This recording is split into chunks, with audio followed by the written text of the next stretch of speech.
What's going on, people? It's Daryl here from the Boxing Lowdown, and welcome to episode number 45, where I'm joined by, you know who it is, man. The main man, Mr. Controversial, Laurie from AFTV in the house, my father in the building.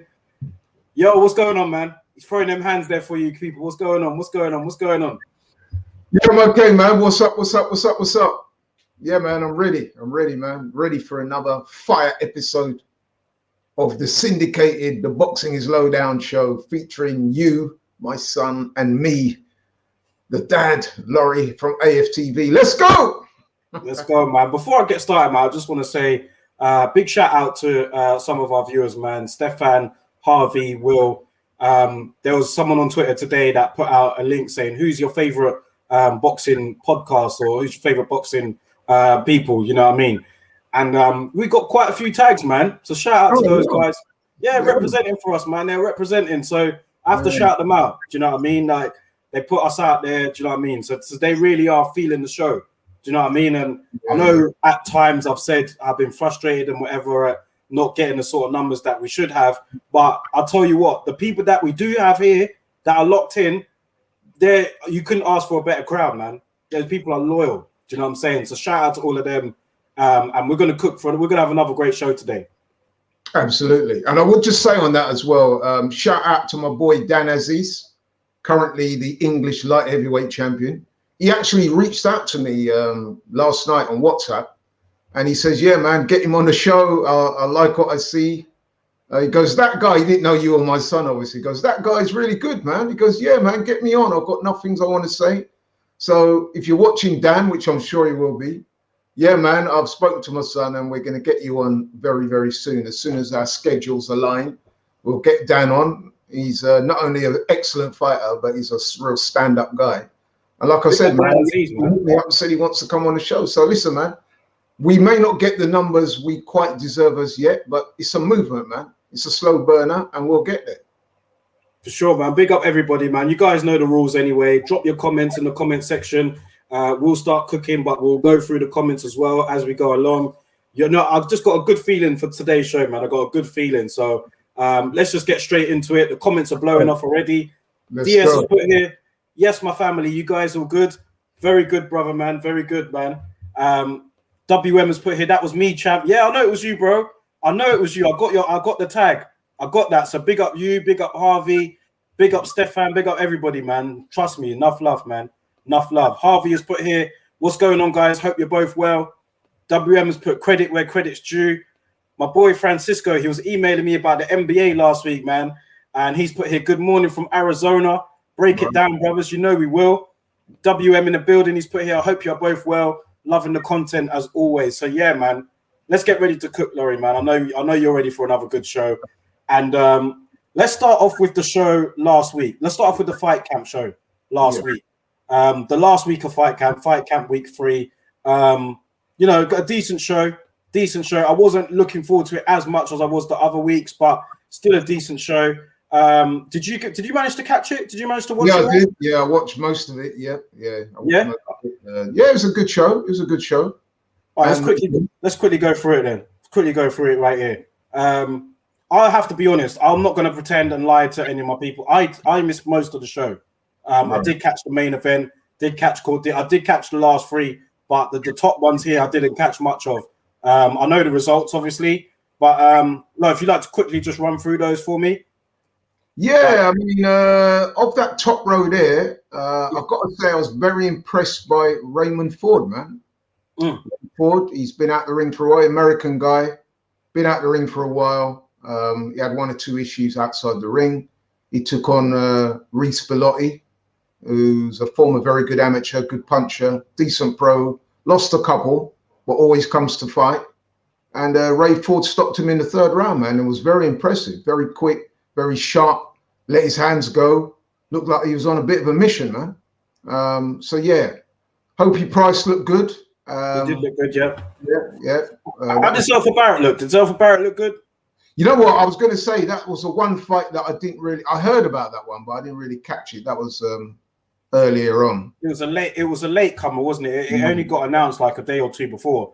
Yeah. So, yeah. I know the outcome of that fight, but I didn't actually see it. and the Cash Farouk I saw highlights of. I did watch the bottom 3 fights. I did see in their entirety. Got to say, Joe Cordina looked sensational. People got him down as a non-puncher, but he kind of ripped up the script with that first round KO. And I saw McKinson technically look very good. I thought at times he was trying a bit too hard for the stoppage. I thought if he'd have just tried to box his fight, he probably would have got the guy out of there, but he seemed like he was trying to impress, which is understandable. He's coming off that great win against Chris Congo. His name's up there. Now he's trying to kick on. So I understand what he's trying to do. He didn't quite come off for him. But I mean, he well won the fight. You know what I mean? He looked good in spells. Little bit of trying to over-impress, I thought, because he's not a natural puncher, is he? Let's be honest. No, he's not. Very good at his craft, but not a natural, not a one-punch knockout. No, he's probably one of those guys that goes under that tag. He probably hits harder than what his record suggests. So there's a lot of guys out there, they don't have a big KO percentage on their records, but they certainly hit hard enough to gain their opponent's respect. So you'll often find that in fights, they'll either hurt or wobble their opponent or both, maybe even drop them, but don't always finish off the job. And I think McKinson's one of those guys. Plus, he's quite awkward as well, isn't he? Yeah. He switches stances. He throws punches from different angles. And he looks very fit, very strong, very motivated. So, yeah, man, I'm enjoying watching him. It's going to be hard getting him a fight, isn't it? The main event, Joshua Buatsi, man, who put on an excellent performance. I thought that was a real good fight. Because the opponent there, Bolotniks, he came to fight without no doubt. And he's a tough guy. And their scrap was very entertaining, man. Very entertaining. I'd say that was a great test there for Buatsi in terms of like being taken as far as he did, and in terms of going in, it went all the way to the 11th round, wasn't it? And like he did show that he could drop Bolotniks and eventually stop him, but in between, man, Bolotniks he showed a lot of ambition. He wasn't going anywhere, and like I thought it was a fantastic learning fight for Joshua Buatsi. If you was his matchmaker, you'd be very happy with that type of fight because he came through, I'd say, a bit of adversity in terms of that he dropped Bolotniks, wasn't able to get him out of there, had to find his second win, and in between that, Bolotniks kept coming forward. So I think that going forward, this is going to be a great fight for Buatsi to learn from because it gets no easier from here. The light heavyweight division, as we know, is full of killers, both domestically and on the world stage. So I thought that this was a great testing fight for Buatsi. I don't think he's ready for a title fight as of yet. I wouldn't put him in. I don't know what you say, but I wouldn't put him in there with a Bivol or anyone yet. A few people are suggesting Craig Richards, which is a great fight to make. Well, go on. I'll let you go. Right.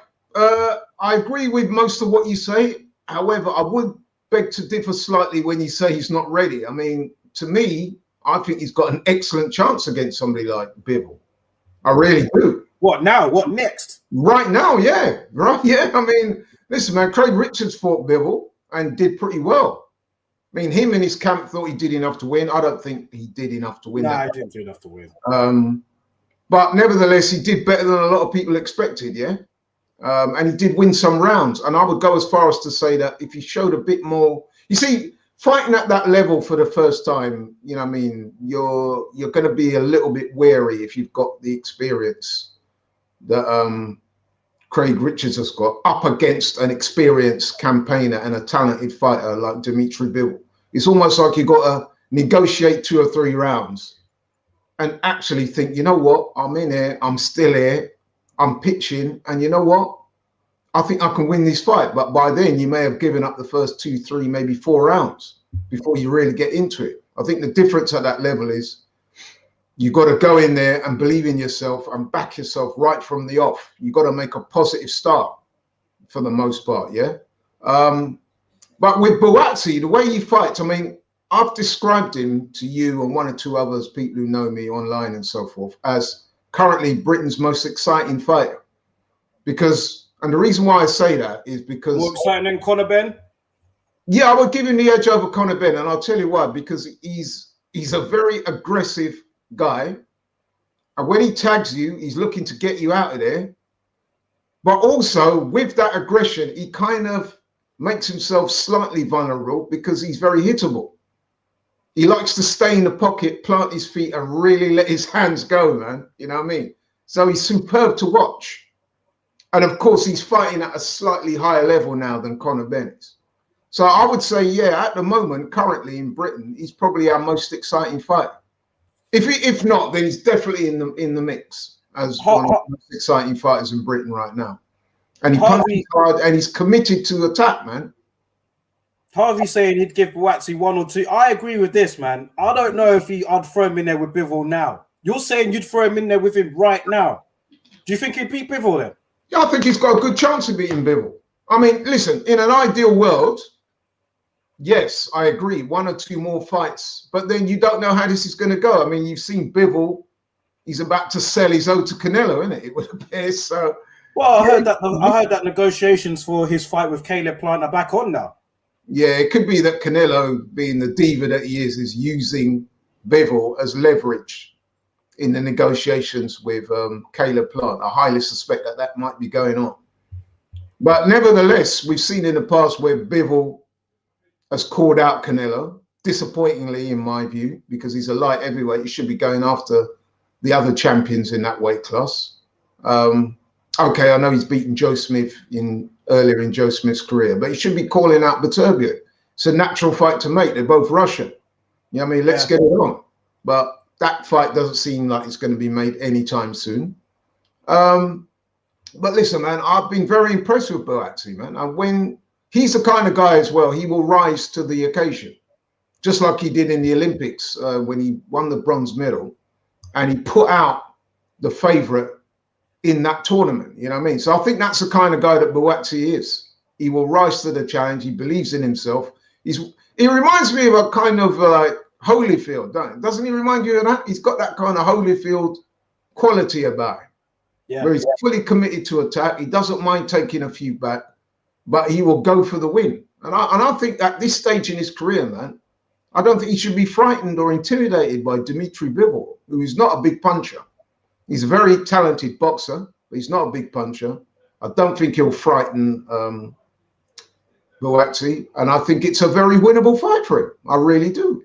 All right. Forgive me, don't kill me, but I'm going to go to your favorite publication again with the Ring magazine, and then go to have a look at some of their light heavyweight rankings here. This ain't the Bible, you know what I mean? But I know they call themselves the Bible of boxing, actually. But I just go to the ring. I just go to the ring to piss me down. Bible, but anyway. So I'm just looking at some of the rankings here. Bivol, he's currently at number 2. Beterbiev at number 1. Buatsi's here at number 10. Then in between that, you've got the likes of Gilberto Ramirez, Zerdo. You've got Lyndon Arthur. You've got Vlasov. You've got Elida Alvarez, Badu Jack. I don't think Badu Jack should be that high. Joe Smith Jr. I mean, out of all of those guys, you'd be happy to put Buatsi in with Bivol now? Or would you say... Yeah, I would put Buatsi in with either Bivol or Joe Smith Jr. The Lyndon Arthur fight won't happen. Technically, he's better than Joe Smith Jr. as well. Joe Smith Jr. is also a big puncher. But again, he can be tagged. I think he could do very well against... If you just scroll up a bit there. I'd avoid Vlasov. I think that's an awkward fight for him. Yeah, that would... Yeah, that's... I'd definitely have him beating Marcus Brown. 100%. Likewise, Elida Alvarez. I think him and Badu Jack would be a good fight. But I think at this stage in Badu Jack's career, I could see Buatsi beating him as well. Yeah. Yeah. I agree with you about Vlasov. That would be a horrible fight. But one that he could win. Let's be honest now. The Gilberto Ramirez. Now, I can't understand why Ramirez is at number 9. I actually do rate this guy, man. Is it because he moved up? Is it because he's moved up? Yeah, but hey, man, this guy, he's good. Trust me. Isn't he a Golden Boy fighter? I'm surprised that the Ring magazine have got him at number 9. Now, knowing them, I'd have thought they'd have had him right near the top. But yeah, listen, man, there's some guys that are ranked above Buatsi that I definitely fancy him in. I mean, I'd fancy him against Lyndon Arthur as well. That would be a good fight. Yeah, realistically, a domestic dust-up as well. But I think he, you know what I mean, I'd match him up favorably against most of the guys on there. I really would. Not Beterbiev, though. Not yet. Well, you know what? Even Beterbiev could be showing signs of slippage. You know what I mean? I mean, listen, man, Beterbiev is a phenomenal fighter. But, you know, let's be honest, man. What is he, 40? Is he coming on for 40 soon? Nah, it's not that. He's not that old. I think he's, what, 38 or something? 37? Either way, he's late 30s. Yeah, and he doesn't fight that often, does he? Now, I guess you could look at that two ways. When you get older, you need to preserve yourself a bit more. One thing I do know about Beterbiev, I've done some research on him. Apparently, he lives the life. So even though he's not fighting, he's always in the gym, and he's a strict Muslim, and he lives the life apparently. Eats just well. Reminds me of Khabib, man. Just I don't know really UFC and boxing, but it just reminds me of him. He does look like Khabib. He does look. Big up Nathan in the chat. He said Beterbiev is 36, and he also left a comment here saying Smith Jr. is a huge puncher and he's tough. I actually thought he lost to Vlasov last time out. It was a close fight though. I gave Vlasov that fight, but you know, what I mean, again, boxing politics, isn't it? Joe Smith Jr. was the touted one. He was fighting on his own ground, and the promotion and the whole vibe seemed to be backing him to get that title win, and he did. It wasn't a robbery, but I had Vlasov winning that fight. Big up my bro Stefan in the chat here, man. He's put, is Buatsi good enough to get a draw with Badou Jack? How many draws? He must have about 3 draws. Badou Jack, I think, something like that now. Crazy, man. Pretty much all of those draws, it has to be said that Badou Jack probably come out on the wrong end of those decisions. Yeah. Something about Badou Jack that the judges don't seem to like, you know. So, and that's going to be our next topic, man, when we talk about Rigo. But we'll get onto that. DS has put here, I wouldn't put Buatsi in with Bivol yet, but I do think he's got. Why not? Right, when people say that, why not? What is there to be said? Hold on. He said here, I do think he's got a decent chance if that fight came up next. So he said that he wouldn't put him in there with him, but if he did, he thinks he's got a chance. He says he'd like to see him in with one of the top domestic light heavyweights, then a Bivol or Beterbiev. So somebody like a Craig Richards or someone, and then fight a Bivol. Something like that, maybe. I'm not sure if Craig Richards would want that fight, would he? Because Craig Richards has been in with Bivol. He's probably looking at it like, I've shown that I can hang at world title level. I want to go after another world title shot. I'm sure that's what, if you spoke to Craig Richards, I'm pretty sure that's what he would be thinking. Why drop back down to domestic level? He's won most of his domestic fights, hasn't he? I mean, I know he lost to Bullioni, but he, you know what I mean? He's done well domestically since then. And he's done well in the fight against Bivol. So he's probably thinking to himself, listen, now forget about that. I want another world title shot. I've proved myself worthy at that level. So I'm not so sure. Calum Smith is moving up to light heavyweight as well. Yeah, he's having a testing the waters fight though, isn't it? Yeah, but I wonder how he would do. Because let's not forget, I mean, Calum Smith is a former multi-weight. I mean, a multi-weight type, not a multi-weight, sorry. He held multiple belts. How many he had, like the WBA, the WBC, I think. Didn't he had a couple of belts at super middleweight. Won the World Boxing Super Series. Calum Smith, are we just overlooking him? Are we ignoring him? Is he a factor? I think Calum Smith is on the record as saying he wants to test the waters at light heavyweight first, which is, after his last disappointing performance, is probably the right thing to do, isn't it? I mean, let's face it. We have to be honest and say that he was disappointing against Canelo, and probably his confidence has taken a bit of a hit. So is he on that Liverpool show? Is he on that Liverpool show in October? Yeah. He is, yeah. Okay. Yeah. So if you're Calum Smith, you're going up in weight. The guys are going to be bigger, stronger, take a punch a bit more than they did at super middle. I mean, let's be honest, man. At super middle, he was quite a daunting prospect to fight, wasn't he? So big for the weight. Yeah. But now he's not going to have those advantages because he's going to be going in with guys who are bigger, stronger, like I said, and who probably take a punch a lot better. So he's probably not just going to go and bowl over guys like he did previously. So, yeah, I would say definitely needs a couple of marking time fights, see how he gets on, see if he could pick up a couple of straps. And then when the time is right, go in there against somebody that's beatable, which, let's face it, all these guys do.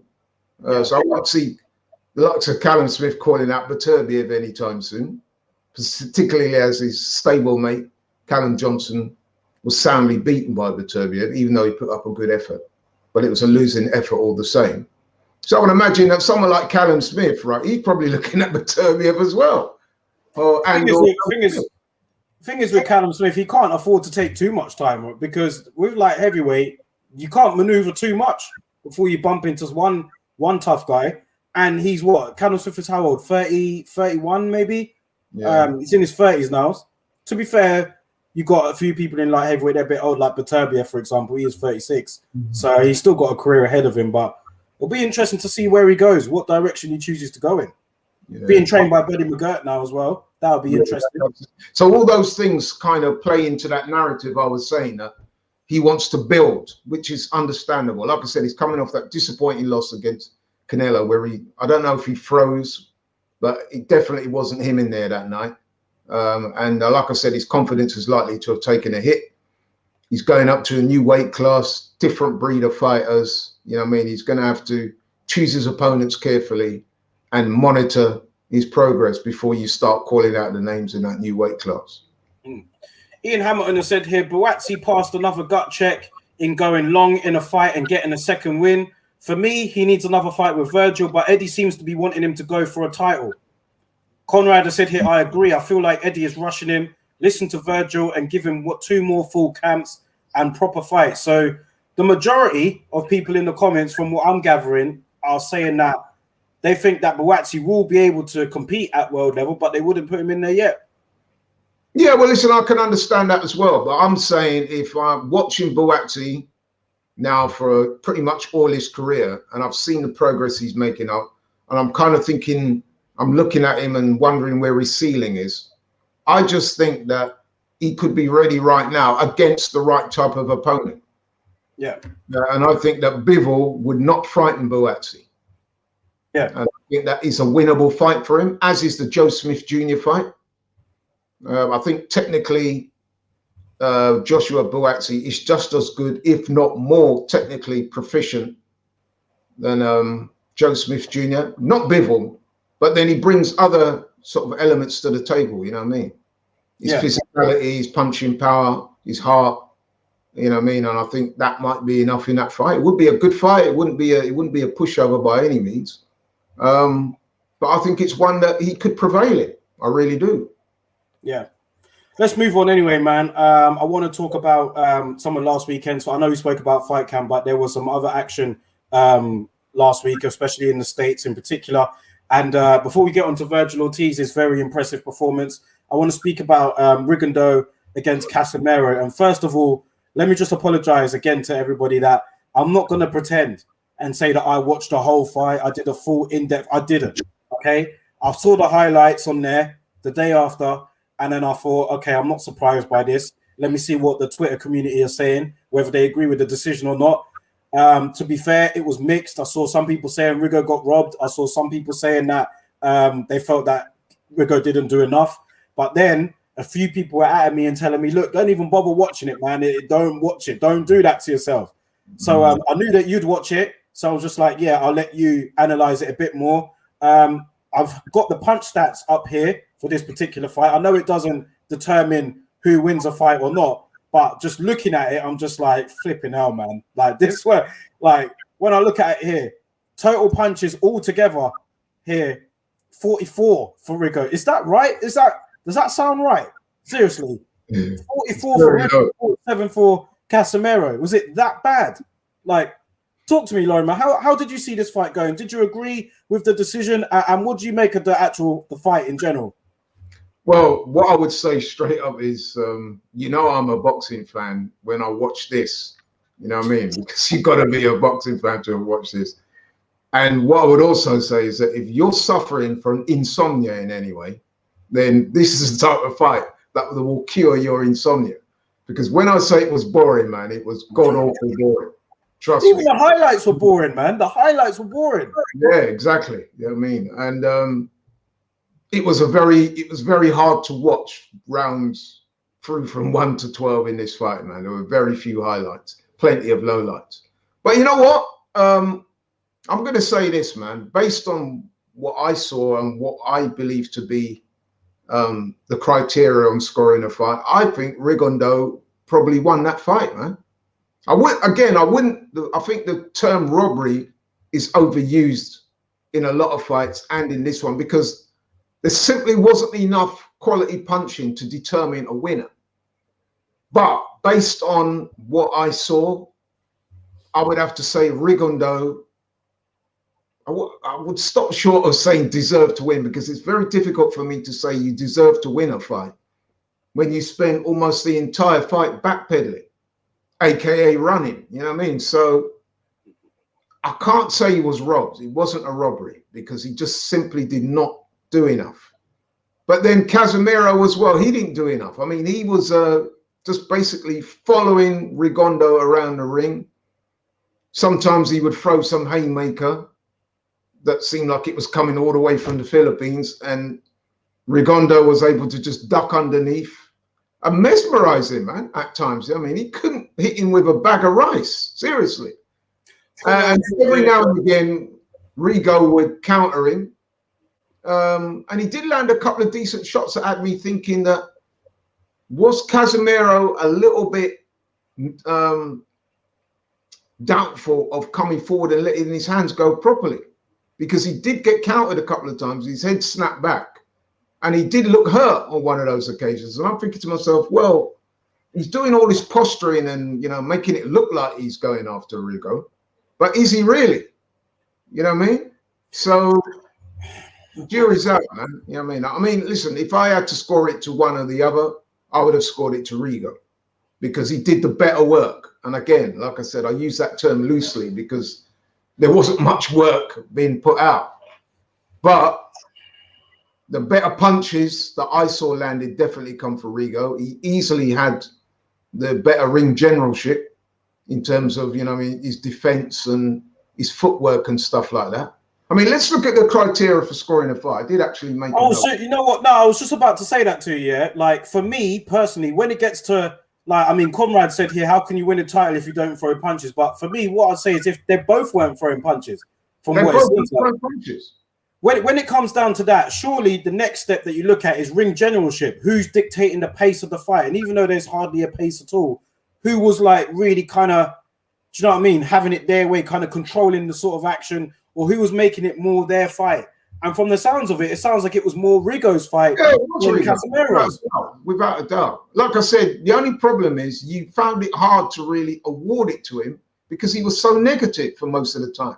Casemiro at least gave the impression by coming forward that he wanted to fight, even though I think that was a lot of fake, you know what I mean, stuff going on out there, man, because he wasn't letting his hands go. And he could have come forward and just let his hands go. Listen, if he thought there was nothing coming back and it was that easy, I'm sure he would have just marched forward regardless and let his hands go. But he seemed reluctant to do so. And I think the reason why was because he was caught a couple of times by Rigo on the way in, and he looked hurt on one of those occasions. I don't think he was far more circumspect than he would like to admit. And like I said, let's look at the 4 criteria of scoring a fight, and I'll tell you who I thought come out on top in those 4 criteria. So the first one is clean punching. Now, I watched the fight, and I've got to say, I've said it before. Now, whilst there weren't many left hands landed by Rigo, but he landed the more eye-catching shots. Casemiro, for the most part, when he did throw shots, which was sparing, he would just swing. And 9 times out of 10, Rigo would make him miss. And not just make him miss, made him miss by a long way and make him look foolish. So I've got to give that to Rigondeaux. Effective aggressiveness. Now, listen, none of them were effective aggressive. But I guess if you had to give it to one of the two, simply because he was coming forward for the vast majority of the fight, you would give that to Casemiro. Yeah.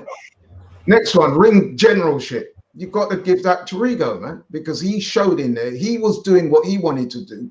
And Casemiro seemingly could do nothing to stop him from doing it. So in other words, if you've got a guy that's backpedaling, you close down the ring, you set traps, and you ambush him basically, don't you? That's what you do to a guy that's, you know what I mean, performing a lot of movement. You cut down the ring. You go to the body. you slow him down, and then you work him over, or at least give that impression. Casemiro was doing none of that. So I'd have to give the ring generalship to Rigo. He fought his fault. He fought his fight.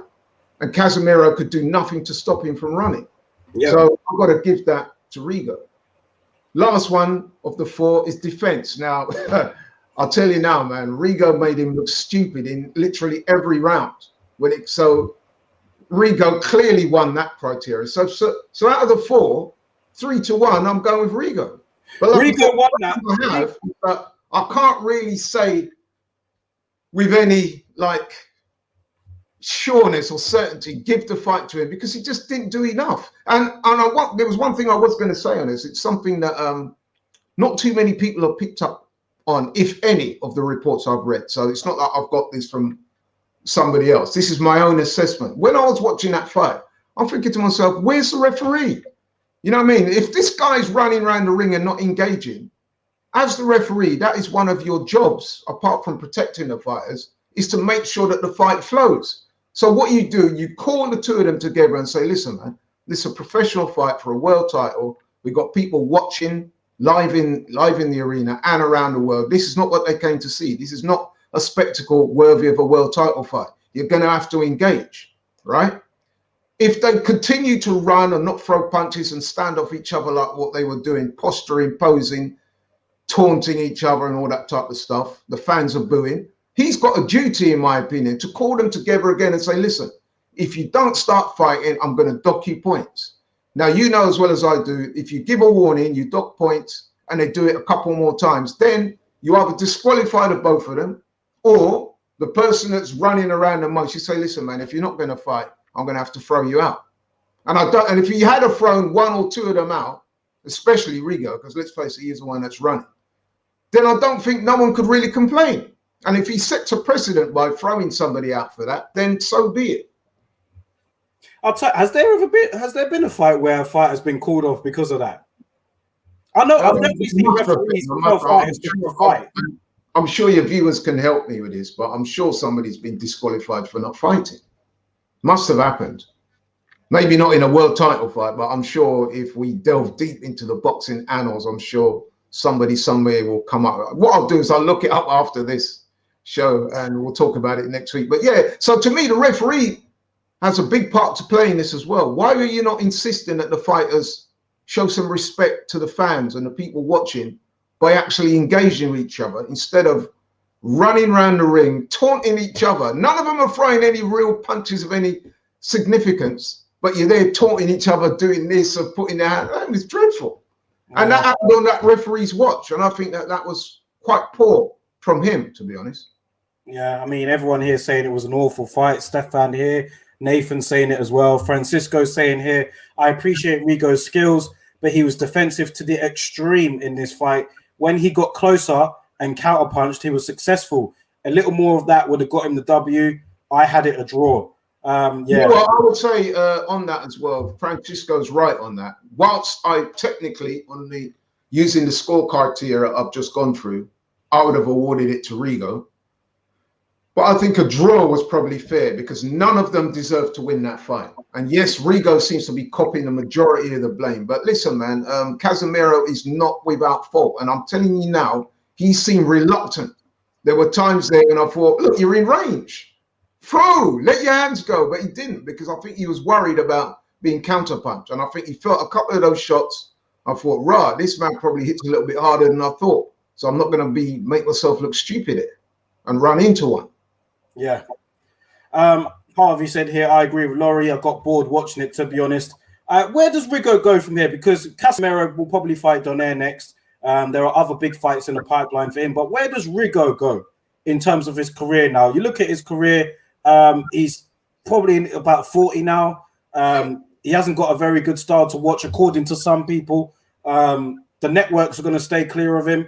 I don't know how long his deal is with the PBC or whether he's just fighting on there or not. But, like, where does he go from here, man? I mean, is he going to struggle to get any sort of big fight again after this? Undoubtedly, he's going to struggle to get big fights after this because, let's face it, he's not a champion. He's one of the Cuban guys that have never really got the amateur style out of his system. For some weird reason, he's not seemingly interested in speaking the language. So the communication around him is poor. So there's no PR there. He's not a good sell, either outside the ring or definitely not inside the ring anymore. It's difficult to see what they do with him. You say there he's 40. Some people are alleging that he may be a few years older than that. It's looking bleak for him, man, and which is a shame because the guy is a very talented fighter, man. Yeah. But for whatever reason, man, he just doesn't want to put it on the line like that.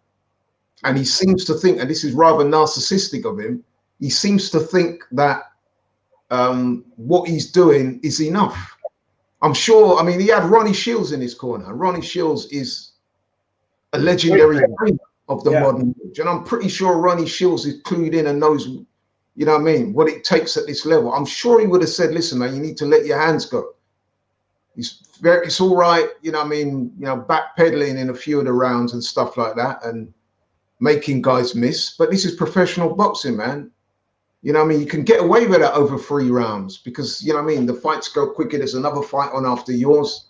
It's amateur boxing. But in the professional ranks where people are paying to see you fight and paying big money as well, and then the networks who are bankrolling these shows, they don't want to see a man run around the periphery of the ring for 12 rounds and then afterwards put his hand up and quite arrogantly proclaim himself as the winner. You know what I mean? It just doesn't work at this level. Yeah. And neither should it. You know what I mean? Listen, I like defensive boxing. I like outboxing. I like to see people, you know what I mean, make people miss. But then you got to make them pay as well. You can't just, you know what I mean?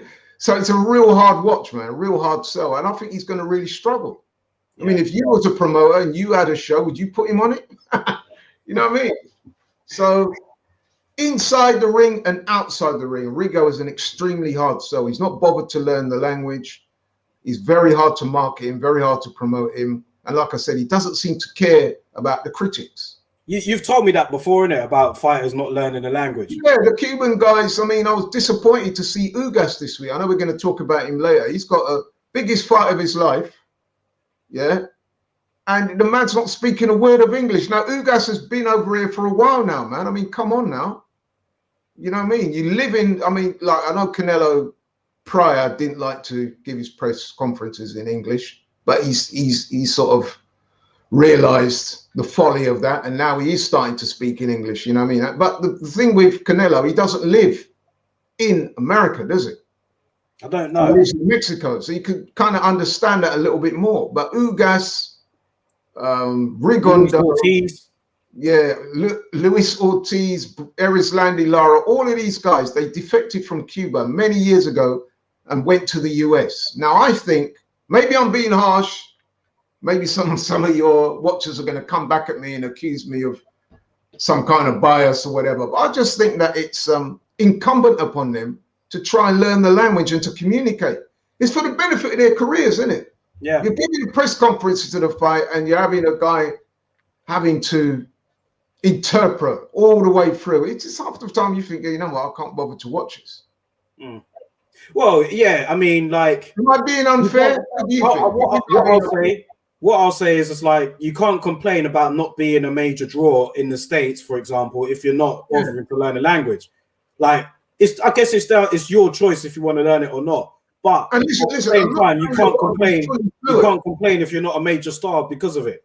You know? Exactly. I'm not saying that you've got to be fully conversant and fluent in every aspect of the English language. Yeah, I'm not saying that at all, because people learn languages at different rates. Yeah, but what I'm saying is, if it was me, saying I went to pursue my boxing career in Spain and I want the Spanish people to get behind me, I'm thinking to myself, you know what? I've got to try and learn the language so I can at least communicate in some way.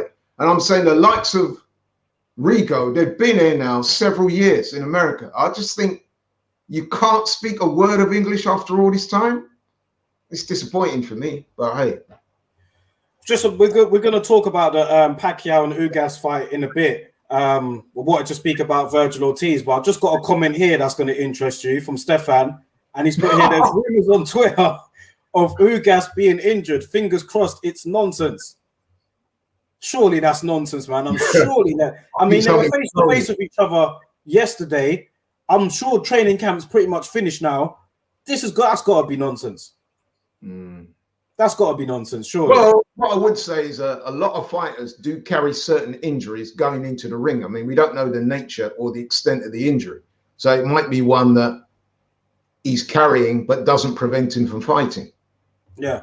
It might be an injury that he had years ago that's flared up, but again, it's not enough to prevent him from going in the ring. I'll be extremely disappointed if he pulled out at this late stage. But then this is boxing, man. You know what I mean? It's the wild, wild west. It's anarchy. Anything goes in boxing, as we've seen. And whilst we're on that, shout out to Errol Spence.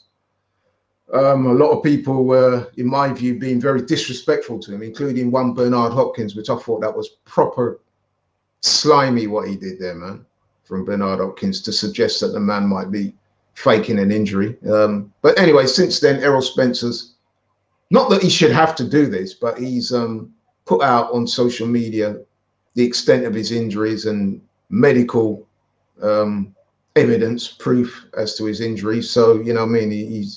He felt the need to do that. But hey, so yeah, shout out to Errol Spencer. We wish him all the best. I know I've been slightly critical, well, not slightly, I have been critical of him in the past. But no one wishes that on any man. A retinal injury to your eye is a very serious injury. So let's hope he makes a full and speedy recovery. Yeah, before I move on, what I'd say to Bernard Hopkins is worry about your own house. Do you know what I mean? Before you start pointing fingers, like worry about Ryan Garcia, who pulled out of a fight there where a lot of people were accusing him of ducking out of that. Do you know what I mean? You didn't have nothing to say there. Like, you know what I mean? Don't worry about what Errol Spence and I are doing. Worry about your own house. I don't recall him saying anything about Pacquiao, and Pacquiao alleged to have had this shoulder injury when he was so comprehensively beaten by Floyd. And then he was coming out with his shoulder injury stuff. He was on the verge of getting sued, if you remember rightly, because he'd signed paperwork in the lead up to the fight declaring himself as fit. You know what I mean? So, yeah. Nathan has put here, the Cuban Alanio Solis might have been the biggest disappointment. Talk about a wasted talent due to poor discipline. Yeah, Orlando Solis, he was a guy, wasn't he? A heavyweight. He did hate in the World Amateur Championships many years ago, and a lot was... He was highly touted, put it that way, and it didn't quite materialize. And then we heard, you know, stories. I think, to be fair to the Cubans, it's like they're coming from an environment where there's a lot of poverty, and they've led a very sort of regimented lifestyle. And then all of a sudden, they're landing in America, where, let's face it, anything goes. And sometimes they've made it hard. They found it hard to make the transition. So I do get that. There is a bit of empathy.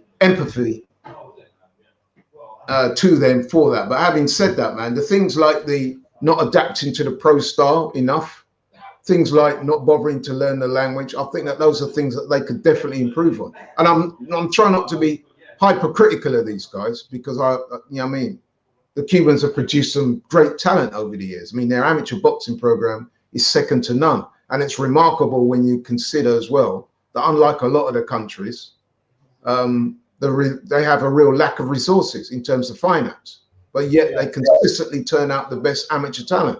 But that always hasn't transitioned to the professionals for reasons that I've mentioned.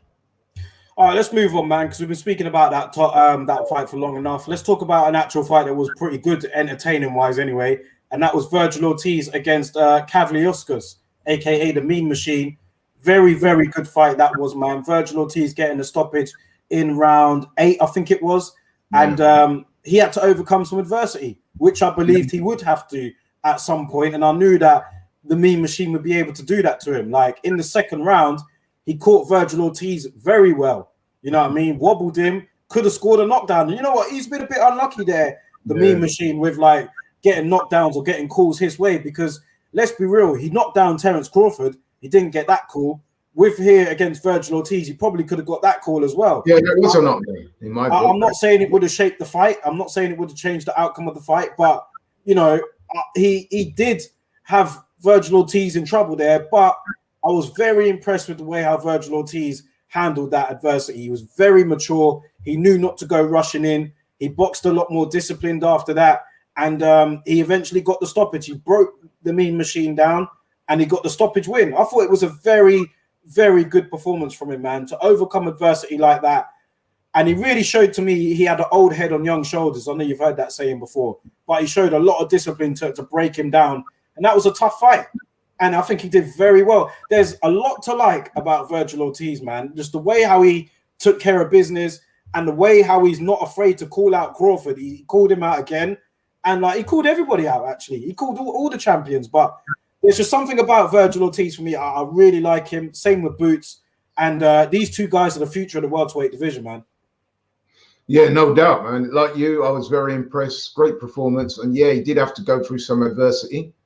To me, there should have been a knockdown scored in that second round. And there are times, man, when Mean Machine's boxing skills was giving him problem, not just the power. But what Virgil Ortiz showed, as you described there earlier, was he was able to handle the adversity. His jab was superb on the night. So was his body work, which is always on point. But I thought he showed a great jab, great athleticism, great heart, you know what I mean, came through that adversity and turned it around. And in the end, went on to dominate behind the jab, force Mean Machine back, dropped him 4 times and stopped him in the 8th, which of course is a round quicker than what Crawford did it. And probably, to be fair, probably was looked slightly better against Mean Machine than Crawford did in the way he closed the fight out. I mean, I think to be fair with Crawford, yes, he did get hit and he should have had a knockdown scored against him. But after that, I think he pretty much dominated most of the rounds. But in this fight, some of the rounds were very close, even the ones that Virgil won. So, yeah, he was definitely given a test. But the important thing is he came through it. And like you said, he's calling out them guys. And I think he's ready, man. I really do believe he's ready. You know, I'd say going to Crawford's fight with a Mean Machine, I think that Crawford, he probably could have got rid of Mean Machine a lot easier. But I think that he decided to fight him after he really got tagged by him. I think he thought, oh, let me outfight you then, because that's just the competitiveness of Crawford. Whereas Virgil Ortiz, after he got tagged, he was like, let me box disciplined. I don't want to do anything reckless here.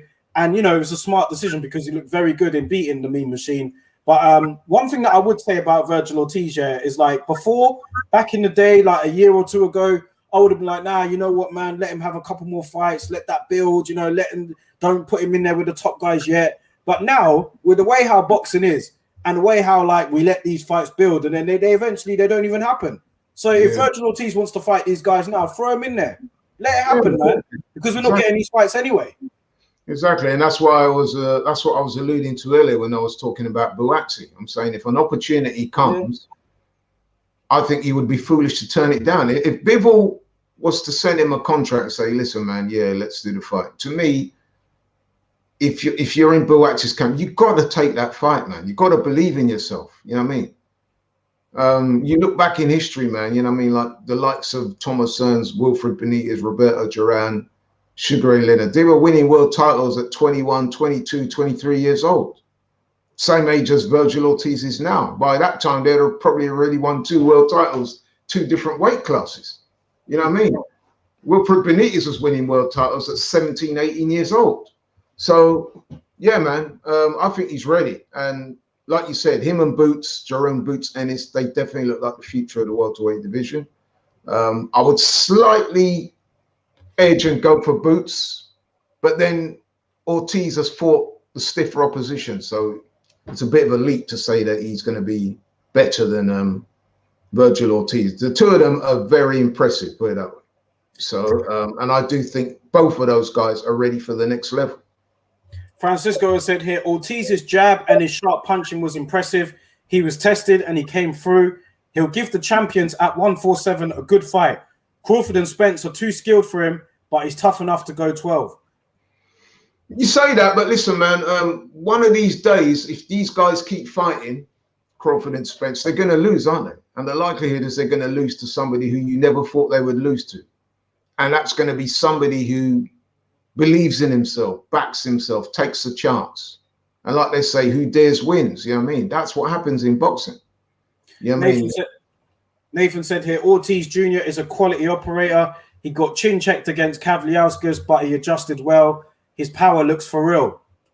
His power looks real. His body attack is very good. He ticks all the boxes. He's got a good chin, obviously. He's got the heart. He's got the confidence.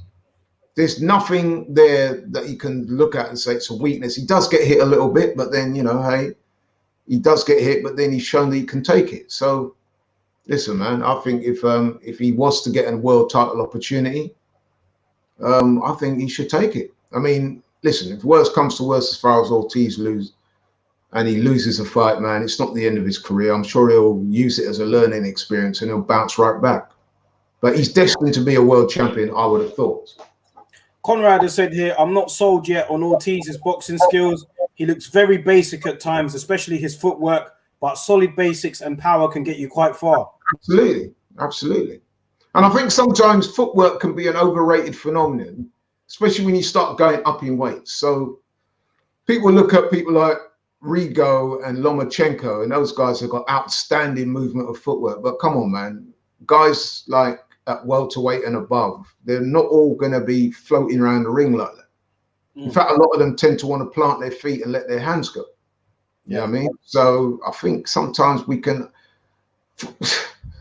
Footwork is a great thing to have, don't get me wrong. But, you know, not everyone's going to be... Errol Spence hasn't got particularly good footwork. And look at him. You know what I mean? So, and there's a lot of champions I could name in that category. Canelo, he's flat-footed, isn't he? Let's be honest. And he's so-called pound-for-pound #1 in the world. Crawford, though, does have very good footwork, and he can switch it. So he has those intangibles. But yeah, Canelo, a lot of people's so-called pound-for-pound champion, he's quite flat-footed for a boxer. Triple G was quite flat. Could go on. There's plenty of fighters, man, that footwork wasn't their best attribute, but they still excelled in boxing. So there you go. Diaz has put here, I really like Ortiz. I would like to see him in with the winner of Pacquiao and Ugas. Now, let's talk about Pacquiao and Ugas, man. That fight happening this weekend. If those Twitter rumors are not true, hopefully they're not. But Pacquiao against Ugas. Obviously, Ugas was the replacement for Errol Spence, who pulled out with an eye injury. Before I go into that fight, what do you think about Ortiz against the winner? Would he be ready for that? Would you like him in against the winner of that fight? Yeah, why not? So why, actually? Yeah. I mean, listen, if Pacquiao is Pacquiao, all-time great, we know that. If he wins this fight, which a lot of people are expecting in that he is going to win, by the time he gets in a ring again, he will be 43 years old. Now, as good as Pacquiao is, he cannot go on forever. There's going to be a young guy that comes along and knocks him off his perch. It was written. I mean, that is the way boxing works. Otherwise, you would still have the same guys at the top of the tree for years and years. Now, I do agree that Pacquiao's a bit of a one-off. He's a bit of a freak in terms of his athleticism, but he's still a 43-year-old. He still doesn't do the same things he was doing 10 years ago. Now, Virgil Ortiz is he 23? So that means he's 20 years younger than Pacquiao. That's crazy. And he's riding a wave right now. So why would he be scared to take on Pacquiao? If anything, he should be embracing a fight like that and saying, I want to be the one who knocks off the legend. You know what that does for his career? And which is why I say who dares wins. Now, would it be an easy fight for him? Hell no. He would have to go through it a little bit because no one's just going to walk through Pacquiao and beat him up, even at this age. Having said that, if they was to fight, I would say that Ortiz has at least 50-50 chance of beating him. Yeah. I mean, you know, listen, Pacquiao in his last fight had a very good win against Thurman, but let's not get it twisted. It was a very close fight. Yeah. It was probably the knockdown in round 1 that really swung it Pacquiao's way. And I think there was he went to the body, I think, in rounds 8 or 9, one of them. So those 2 big rounds kind of secured it for him. But it was pretty much a very close fight against a Keith Thurman that hadn't fought for a couple of years prior to that fight. So you get a young, hungry lion in there, fit as a fiddle, you know what I mean, on form, fighting regularly. You've got to favour him to beat Pacquiao, I think. Bigger, stronger man, younger man, faster, although that's arguable, you know. But Virgil Ortiz, his jab, especially in the way he goes to the body, very quick punches. So I would definitely give him a chance. Let's talk about Pacquiao Ugas though. Nathan, first of all, Nathan said, "Did you catch the Maloney fight?" No, I didn't actually. Did you catch it? I saw the brief highlights. Brief highlights of that fight. Yeah, no, I didn't catch that. But let's talk about Pacquiao and Ugas, man. Conrad has said here, I predict a somewhat controversial draw in a fight that Ugas should have won. Is this a banana skin for Manny Pacquiao, man? Obviously, he was in training camp to fight Errol Spence. He was gearing up to fight him. You know, he called him out. You know, that fight was being made. All of a sudden, Errol Spence pulls out. To his credit, he saved the show by fighting Ugas, and credit to Ugas for stepping in as well. Sort of like a WBA unification fight, the way how they both had the WBA belt at the press conference there the other day. But yeah, what do you think? Because Ugas, he can be tricky at times, but then some people say he doesn't throw enough punches, a bit not like Rigo, but some people say he doesn't throw enough. He is younger. Do you know what I mean? He is bigger. Do you think the way for Ugas to approach this would be to try and really old man Manny Pacquiao, try and like rough him up a bit instead of trying to outbox him? Because will he even get that decision? Like, well, how do you think he should approach this fight, Ugas? Well, I'll tell you what I think straight off the bat. I don't think Ugas will win this fight, and not because he's not good enough to win it. I just think that with Ugas, I just can't see him getting a decision over Manny Pacquiao. But that being said, listen, Ugas is a very good fighter, very talented. I did actually take the trouble to watch his fight against Sean Porter again this week, once I knew that he was fighting Pacquiao. And I have to say, I thought at the time, I think even more so now, he beat Sean Porter that night. He did enough to win that fight without a doubt. But the problem is, Ugas, and again, with the Cuban fighters, they're counter punchers. They don't let their hands go. They're quite calculating in the ring, insofar as they will only throw enough punches that they think will be enough to guarantee them that round. I think Ugas in this fight is going to have to show a bit more desire. So whereas in the Porter fight, he had his moments where he clearly threw the better punches, but they were tended to be counter punches. In this fight against Pacquiao, yes, Pacquiao will take the fight to him, so he will be able to counter punch Manny Pacquiao, but he's also at times going to have to attack Manny as well to really seal the deal. Now, will he do that? Because there were times in that Porter fight, man, where he was clearly in the ascendancy, but again, he didn't let his hands go. There was a lot of posturing, sticking his chin out, taunting and stuff like that, and looking good, but without sealing the deal. Now, if you're not going to get the decision against Sean Porter, no disrespect to Sean Porter, but he's not on the same planet as Manny when it comes to popularity and stuff like that. So if you couldn't get the decision over Sean Porter, it's highly unlikely that he's going to get a decision against Manny unless he either drops him a couple of times, knocks him out, whatever. But the problem for Ugas is he's not a big puncher. You know what I mean? So I can see him getting outworked by Manny. I can't see him getting a decision in this fight, that's for sure. So for me, I just think, you know what, like, I know Pacquiao is a special fighter, but I think Ugas has got to go in there and he's got to try and old man Pacquiao in there. He's got to try and like impose himself and not just, you got to look at it like this. Pacquiao's been out the ring since what? He's been out the ring since then, and he's 42. Like, you know, Ugas has actually been, when was his last fight, Ugas? He fought recently enough. Do you know what I mean? Yeah. So listen, he's the fresher guy. You know what I mean? He's more active. He's the younger man. He's the bigger man. He's the taller man. I know that, like with Pacquiao, it's a bit of an anomaly because he's faced these sort of differences his whole career and he's got through it. But for me, Ugas has really got to, unless he's not fully prepared because he did take this on short notice, then he's really got to go for it, man. I think that you're not going to get an opportunity like this. And I think he's going to really try and do it. I think he could win it. I'm one of those that people that think he can win this, but will he get the nod? Like Harvey's saying here, I'll be straight up, Dara. I'd like to see Ugas win because, like I said, Manny Pacquiao is an all-time great Hall of Famer, first ballot Hall of Fame, and all the rest of it. But he is 42 years old. He doesn't fight that often. He's definitely coming to the end of his career. I mean, he was criticizing Floyd Mayweather the other day for fighting YouTubers. But hang on a minute, we now know that Manny was negotiating to fight Conor McGregor, you know what I mean, before the Spence fight. So He's dipping in and out of boxing to suit his own ends, which, look, some may say he deserves that after the legendary career he's had.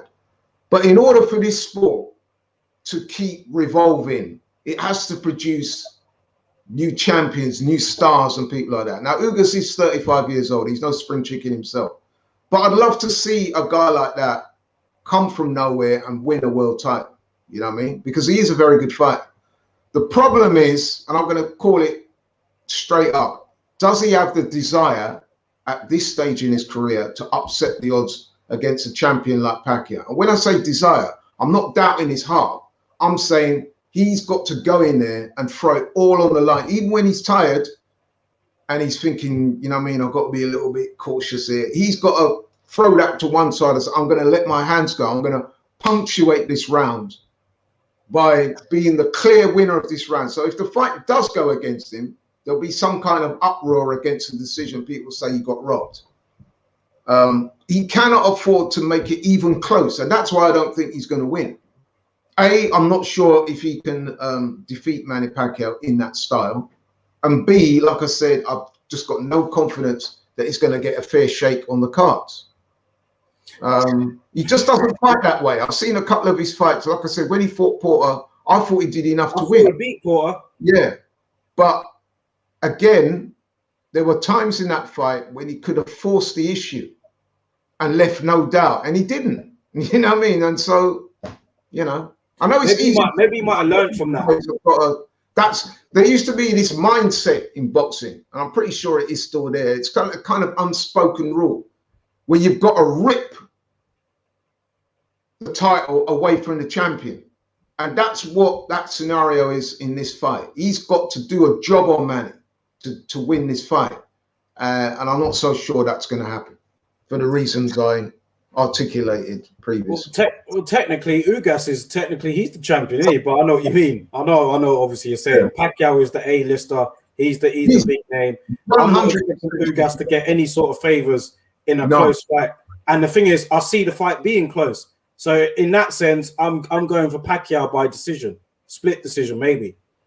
But I think Pacquiao by decision. I don't think it'll be a split decision. I'm going for Pacquiao. I mean, he apparently he's looking really good in training. I'm hearing that he's dropping several sparring partners. But hey, listen, that, you know what I mean, we hear a lot of this type of stuff, and then they get in there and they don't quite look as good as what they've been telling us. But by all accounts, if we're judging by social media, he's looked really good in training. He's really up for it. Yes, it's a change of an opponent, different type of style, because the one thing about Errol Spence, we do know he would have brought the fight to Pacquiao, because that's how Errol Spence fights. He's quite flat-footed in that regard.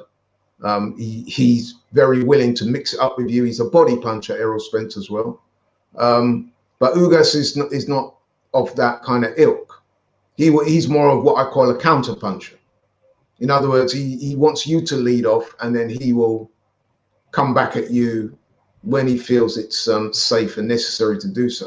That's proved effective against Pacquiao in the past. That's proved effective against Pacquiao in the past. Yeah, but who? Against guys that could punch, though. Like when Marquez flatlined Pacquiao, that's what he was actually losing that fight. But his intention was to time Pacquiao and for him to run onto a right hand, which is exactly what happened in that fight. I'm not sure Ugas has that kind of power. In fact, I'm sure he does. So, yeah, remains to be seen. But Ugas is a counter puncher, and he's up against a phenomenal fighter in Pacquiao, against a fighter that's a star of boxing.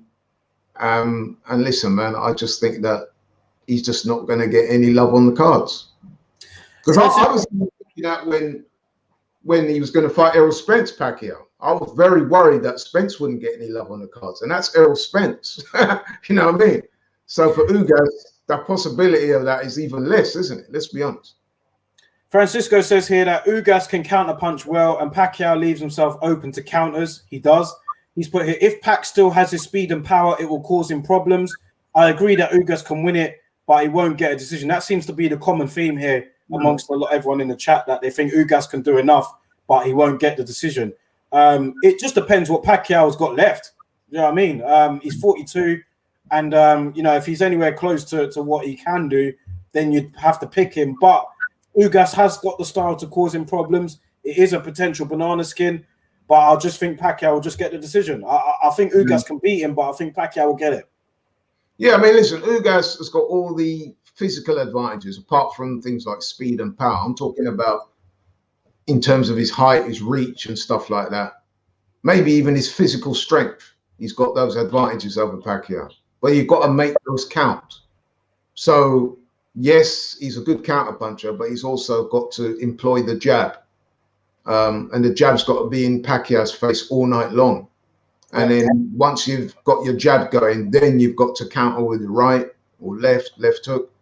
And you've got to be busy. You cannot, you know what I mean? Manny Pacquiao will give you that impression. The optics of it is that he's always working, even when he's fainting. And Pacquiao loves to come forward. So those are the kind of things that Ugas has got to counter. You know what I mean? He's got to come up with a plan that nullifies all of that. So what's your final prediction? Pacquiao unanimous decision? Yeah, I don't think it will be a split decision. I could see a scenario though where Ugas has won several rounds and people were saying, well, actually I had Ugas winning. I could see that scenario. But I think if I'm being honest, man, the scenario that more seems to fit is the Pacquiao by a wide points decision. Yeah. He may even drop Ugas a couple of times as well, because we all know Pacquiao can punch. Stefan said here, Robert the Ghost Guerrero against Victor Ortiz as the co-main event. What year is this? I feel like it should be 2011. Do you know what I mean? Like, what's going on here? Neither of those guys should still be boxing. I mean, it's not quite on the same level as David Haye versus Fournier, but I mean, you know, both of those guys are well past their best. I didn't even know they were still fighting. Some problems outside the ring. I didn't even know he was still boxing. Yeah, I mean, they weren't. Guerrero wasn't boxing. I mean, he retired for sure. Yeah, he come back. Yeah. I'm also hearing Andre Berto wants to come back. You know what I mean? So, oh man, boxing, man. That's the game for you, man. Are you going to be staying up to watch? You'll be staying up to watch that fight when you? Yeah, I'll watch that fight. Yeah, hopefully there's some good undercard action to keep me up. But I'm definitely looking forward to the fight. Watching any Manny Pacquiao fight is an event, especially when he's fighting for a world title. Yeah. So yeah, it will be worth watching. I sincerely hope that Ugas lives up to his word. He's described this fight as the fight of his life. And I want to see him put forth an effort that is worthy of the name. You know what I mean? I don't want to see him just go in there, go the distance and say things like, oh, I thought I did enough to win. No, I don't want to see that. You know what I mean? He's 35 years old. This is his last shot, I would have thought, at the big time. And he's got to try and go in there and grab it with both hands. Whether he will do that or not, though, I'm not so sure. Okay, this remains to be seen, man. Catch that fight on Sky Sports on Saturday night, Sunday morning. I'll definitely be awake for that, and it should be, entertaining whatever happens, man. So I'm looking forward to that fight. Let's end this show this week with talks about Amir Khan and Kell Brook. Now I know you're going to roll your eyes at this, but over the last few days, Amir Khan has been posting quite a few videos and I've seen a few interviews of him, should I say. He posted a picture of him having a meeting with Eddie Hearn. He's really calling out Kell Brook now. It looks like he really wants this fight to happen. And do you know what? My intuition is kind of telling me now that I reckon that, stupidly, I shouldn't probably be thinking this, but I reckon that it will happen now by the end of the year. And I think it was you that was telling me a tweet that Sam Jones said, where it was like, let's be honest, man, people are going to watch it regardless. Now, your thoughts on Khan and Brook and, where we are right now? I mean, with all the shit that's going on in boxing at the moment, I'll take this. I'll take this over David Haye. I'll take this over De La Hoya and whoever he's fighting. I'll take it over Jake Paul. And I'll take it. And that's just showing how much we're scrambling for, you know what I mean? It's how much boxing as a sport is going right now. Yeah, I mean, listen, man, the first thing I want to say is what is pretty much the obvious for anybody that knows anything about these two guys. This fight is happening way over time. Both these guys are nowhere near what they were. Let's be honest, nowhere near. But the fight does have some intrigue. and I was quoting you what I'd seen Sam Jones post on his Twitter page, where he said, "Look, come on, let's be honest. We'll all complain prior, but we'll all watch it on the night." And I think that is basically very true, a very accurate assessment. Because I'll watch it, I'm sure you'll watch it. We both know that what we're watching is not the real deal in terms of the two fighters being well past their best. But it is intriguing. It will be entertaining. I think you'll see two guys that will be in there trying to settle a grudge, trying to settle a dispute. And we will find it interesting, especially once we've seen all the pre-fight hype and all that type of stuff, the press conferences, the nose-to-nose. It will capture people's imagination. Will it have that same appeal that it would have had 5, 6, 7, 8, 9, 10 years ago? Of course not. But it'd still be very watchable, provided that is that they make it to the ring. We don't see any injuries or COVID pullouts or anything like that. But you said it. I'd far rather watch Khan and Brook than I would watch Hay versus Fournier and Jake Paul versus Tyron Woodley, and you know what I mean, fights of that nature. So, yeah, man. If these two met in their prime, Amir Khan and Kell Brook, and we're looking at, well, when they were first talking about this particular fight, and we haven't to go back to like 2013, 14, maybe, when they were talking about that, maybe even earlier. But like, who did you pick? I mean, the majority of people seem to think that Brook would defeat Amir Khan, but there are others that thought that Khan in his prime would have beaten Kell Brook. How would you have seen this fight when they were actually, if they met when they were supposed to meet, Khan and Brook? That's a very good question. You could make a case for either fighter. I think what we've seen, though, over the years is that Khan doesn't hold a very good shot that well. So the scenario that I kind of envisaged was Khan early in the fight, outboxing Kell Brook with his phenomenal speed and his athleticism, in and out. You know, that Amir Khan, you know what I mean, the way he fights, tremendous hand speed, blazing hand speed, you know what I mean, good footwork as well, really looking good. But then he kind of hits that wall a little bit, doesn't he? Yeah. And then, like I said, he doesn't have the greatest punch resistance. So I was picking Errol Spence to win late by stoppage. You mean against? Wait. We still talk about Khan and Brook. Oh, sorry. Kell Brook to win by a late stoppage. Sorry, I don't know where that come from. Hopefully I'm not had too many punches today and I'm going off on one. But yeah, I would have picked Kell Brook by a late stoppage. Fast forward to now, I think a lot of those elements still play out. I still would have Kell Brook probably starting off fast and winning some of the early rounds. And I see Kell gradually wearing him down to the body, you know what I mean, touching him up a little bit. And his greater physicality and he's more robust. I would see him stopping him late. But then the problem with Kell has been he's still got that eye injury that's plagued him in recent years. You can see he's conscious of it. So I don't know, man. It's an intriguing one because you can see Khan's rapid punching maybe giving Kell some eye damage. I think it's even more intriguing now because Kell's punch resistance doesn't look that great either. I mean, I know he was up against Crawford, and Crawford was, you know, he's elite, but you know. I think the punch resistance is not so much the chin. Kell's always had a good chin, if you look at it. It's when he gets hit on the eye. I think there's a mental block there. I think it's a confidence issue. Because if you notice in that fight with Crawford, he was doing well against Crawford. As soon as he got tagged near the eye area, he seemed to capitulate a little bit, didn't he?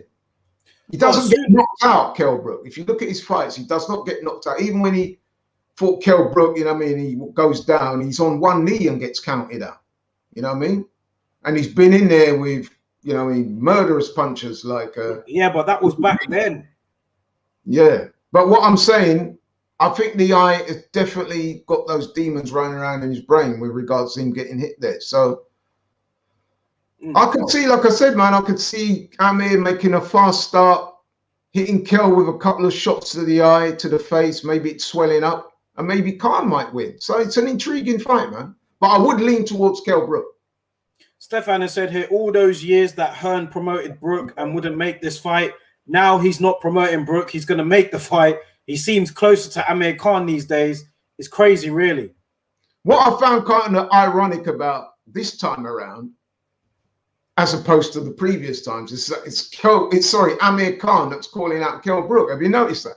Yeah. He seems to be the one pushing for this. Is that because he needs the money? Or maybe he's figuring it to himself, look, Kell looks so washed up now that this is my time. You know what I mean? But I have noticed he does have a certain eagerness to make the fight that he didn't seem to have before. Yeah. Before he would say, yeah, I'll fight him, but he needs to do more. Remember those days? Yeah. Yeah, you need to go out and prove yourself. What have you done? All that type of stuff. Now, let's be honest, man. Kell's not done anything significant recently except lose to Terence Crawford. So Amir Khan sort of saying, well, what you need to do more to fight. Well, what has he done more since then than he did do before? So how comes all of a sudden you want to fight him? It can only be that he feels that Kell has deteriorated to the point where he thinks it's a winnable fight, or maybe he's thinking that this is his biggest opportunity at making that one last big payday before he heads off into retirement. Because if you remember, he was calling out Manny Pacquiao before, which we all thought, what are you calling out Manny for? You got no chance in that fight. But he knew that would be a big fight. Diaz has put here, in their primes, I've got Brook winning. If they met now, I'd pick Amir Khan. Stefan has put here, prime for prime, I would have edged Brook. Really not sure these days, though. They're both faded, and both of them have more than half a foot out the door. Yeah, definitely, man. And you've got to say to yourself as well, Amir Khan's, they both fought Terence Crawford, yeah? But Amir Khan, the way he fell apart as well in that fight, well, he basically quit, innit? And that is one thing that hitherto, you would never have said that about Amir Khan. He's always showed a lot of heart in his fights. But that was one fight in particular that I noticed his body language after being in there for a few rounds. He didn't seem to want it, man. As soon as he felt Terence clapping him up a little bit, man, he seemed to press the eject button, man. That's what I think anyway. What do you think about that? Yeah, I do. I think the same thing. I thought after he, you know what I mean, the shot was low, I'd say, from Crawford, but it wasn't enough for you to cop out, man. Like, I thought that he just looked at it like, yeah, this is a good time for me to go. Do you know what I mean? So I'm not going to hold it against Khan that much, man, because the guy has, you know what I mean, he's fought some serious guys throughout his whole career. And when it gets to that stage, man, I suppose, you know what, it is what it is, you know? But you see, when you make a good point there, but I would also add to that. You see, when you get fighters like Amir Khan, who previously has shown his warrior spirit, and then you see him do something like that, you start to think to yourself, well, what is happening now is that you're seeing a man where the fight has been beaten out of him. A bit like what happened to Nigel Benn towards the end of his career. When, let's be honest, man, there was a couple of those occasions when he lost to Steve Collins and people like that, where the old Nigel Benn would have tried to fight back and carry on through it. This Nigel Benn was a little bit quick to sort of say, well, actually, yeah, I can't fight anymore. That's when you know that these guys are not at the level that they were. So I think in answer to your question, both Khan and Brook are vulnerable. It could come down to who's the least vulnerable, really, doesn't it? That's why I watch it, man. I think, you know what, I'll watch it. I'm not gonna pretend. I'll definitely tune into that. I'll probably pay money to watch it as well. Yeah, I was gonna say, I'll be controversial here. I'll pay for it as well. I don't care. I'll pay for it. You could do a lot worse. You could do a lot. Francisco has said here, Khan was a talented boxer. He was very skilled, fast, and he had nice feet. Besides his chin issues, what do you think prevented him from having a truly great career? That's a good question. I think what I would say on that is a couple of things. With Amir Khan, some of the choices of his fights have not been the best. And the knock on Khan that I've heard... What fight? The Peterson fight? No, I mean, even the Canelo fight, when he took that fight, I know he got well paid for it, but it wasn't a good look for him, man, was it? Likewise, when Kell fought Triple G, that wasn't a good look for him because he got busted up in that fight, man. Amir Khan, he got absolutely sparked by Canelo. When you're getting knocked out like that, man, those are what I call career-shortening knockouts. Now, he was jumping up 2 weights to fight Canelo when really he could have fought. He was that big at the time when he could have made other fights, maybe not made as much money, but he would have you know what I mean, he would have elongated his career a bit more. But he chose to take on the Canelo and got absolutely wiped out, which wasn't very good for his career, either aesthetically or from a health point of view. So, do you know what I'd say? What I was going to add on to that as well is that the knock on Khan has been is that he trains for fights very hard and diligently when he's got a fight coming up. But from what I understand from people in the boxing trade, journalists and one or two other people, is that he's not the type of guy that's going to train and keep himself ticking over when he's not got a fight coming up. And I think those types of things, when you're not truly professional at that level, is that you don't improve. And I think that's where he was probably relying on some of those God-given talents he had, like the hand speed and the foot speed and stuff like that. In order to become a more rounded fighter, you've got to stay in the gym and perfect your craft. Now, a lot of people that I've spoken to said that Amir Khan didn't always do that. I think he's even admitted it himself, that when he's not boxing, he doesn't watch boxing or he's not really that bothered. I think, you know, the likes of your Terence Crawford and your Canelos and people of that ilk, they're always in the gym, always perfecting their craft. Do you know what I'd say to answer that question, Francisco? I'd say that Khan's problem for me, what prevented him from having he's had a very good career. I'd say that first of all. He's had a very, very good career. You've got to remember Khan, from 17 years old, he captured the heart of a nation, winning the silver medal at the Olympics. Ever since then, the spotlight has been on him over here in the UK like crazy. You know what I mean? He went over to America, made a success of himself there. He picked up world titles along the way. So listen, Khan, when he can look back, he's had a very good career. But what I would say about him, in my personal opinion, that prevented him from having a great one was the fact that he chased Floyd for too long. He became too focused on the Mayweather fight, wasn't getting it. And then I think it kind of blinded him in terms of where he could have went in terms of his career. He could have took other routes in terms of, I know he wanted to secure the bag against Floyd, but in that time with the welterweight division, there were some other big fights he could have made there, man. The Keith Thurmans, you know what I mean? He could have fought Brook when he should have fought him. And these were fights that he could have won. You know, he could have fought the Danny Garcia rematch. He was beating him until he got knocked out. But he never avenged any of his rematches, which is one thing that I'll always have to say about Khan, that you know, it sticks in my head.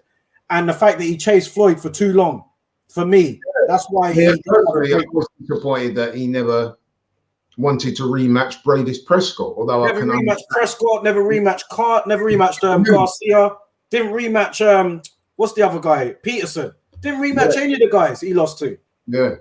And if you remember, Bradis Prescott was actively calling Khan out, even though he just knocked him out. He said, look, I'll do the rematch. I would have expected Khan at that stage, because he was still young, to take that fight. Instead, he swerved it completely, which did make me wonder a little bit. But anyway, you know, he's had a successful career, but I do think he's one of those fighters that could probably have done a lot more. And like I said, I've heard word on the street is that when he's not in camp for fights, he would blow up in weight. He wouldn't go in the gym and perfect his craft. And let's face it, he did have frailties. His defense wasn't very good. And of course, when he got hit on the chin, he could fall apart. But listen, we have to say he has been an outstanding talent. Yeah, man, I like Khan, man. I do. And like I said, sometimes, you know what I mean? Well, not sometimes. He was in some very good fights, some very entertaining fights, because he's got the heart of a warrior. There's no doubt about that.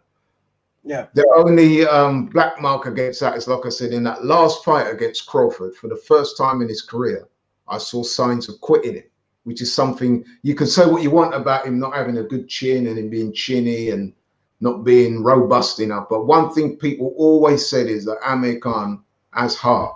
But in that last fight, when he started to get hit upside the head by Crawford a little bit, you could see he clearly wanted out. But hey, he's had a long career. Like you said, he's been boxing a long time. Won the silver medal at the Athens Games in 2004, I believe. So look how long the guy's been around. He was a top amateur, top pro. Flowers, man. He's probably getting to that stage now, man. The punches feel a bit harder now, you know what I mean? Yeah. So, yeah, man, I think in that fight versus him and Brook, it's who's the most vulnerable, shall we say. DS has said here, I agree with that assessment of Khan. I would also use that same argument for, for Brook. that's another thing. Khan was chasing Floyd and Brook was chasing Khan, and it affected both of their careers. Do you know what I mean? Brook could have fought the likes of Furman. After he beat Porter, he had the world was at his feet. He had the IBF title. The welterweight division was thriving, and all he did was just really go for Khan, man. And that was a shame. But while let's be honest as well, both of these guys, both Brook and Khan, have had issues outside the ring, haven't they? Kell Brook, we know, not going to go into details, but he's had issues outside the ring. That's cost him, if you ask me. You know what I mean? Because if you're going to operate at the top level, you've got to be diligent to this sport, man. You know what I mean? Because if you're not, you're actually regressing. If you stay at the same plateau, you're actually going backwards because there are guys that will overtake you. You know what I mean? And I think both of them are guilty of that, where they've sort of rested on their laurels and not always been in the gym, not always been available for fights and stuff like that. So, got a bit of breaking news here on the stream. I saw it earlier, but I thought I'd wait until you finished our piece on Khan. Mike Coppinger is reporting that Canelo and Caleb Plant has been agreed for November. Another comment here from Ian Hamilton saying Coppinger is saying Canelo versus Plant is fully agreed for November. Check it out. So, you know, a couple of weeks ago, we were, you know, saying that it didn't look like that fight was going to happen, but it looks like that they've resolved that now. And yeah, I'm happy about this. This is good news for me. And you know what? Enough respect to Caleb Plant, man, for holding firm in some of those negotiations. Because he rolled over and sold his O like some people have done before him. But on certain points, you know what I mean, let's face it, Canelo is the A side, you know what I mean? He's the diva. He's going to insist on certain things. I get that. But it looks like he was taking it too far. And Caleb Plant put his foot down and said, actually, hang on, no. You know what I mean? I'm not agreeing to that.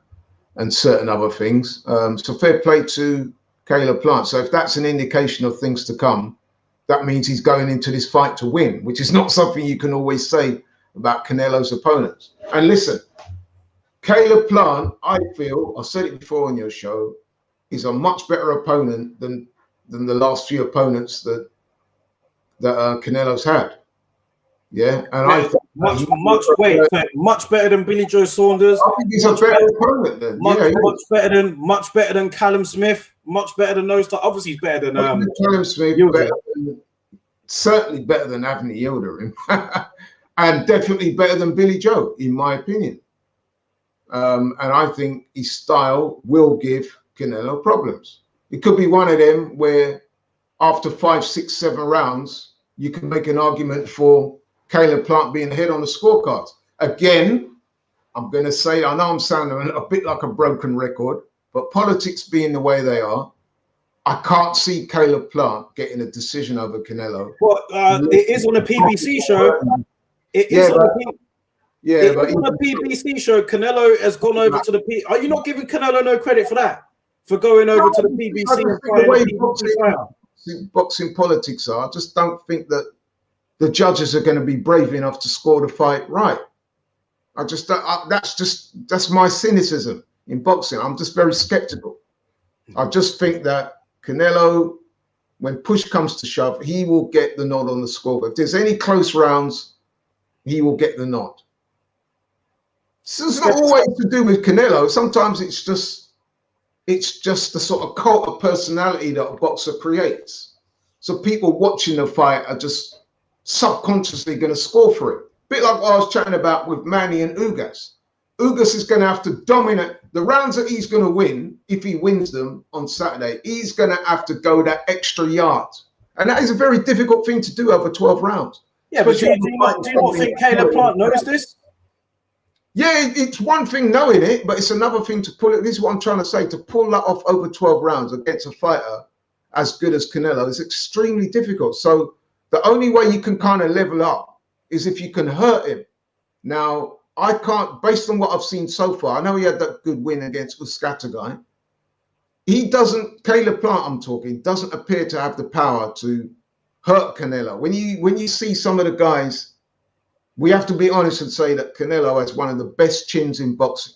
You're talking about a guy that's been in with some serious guys with some serious power. Even people like Danny Jacobs, heavy-handed.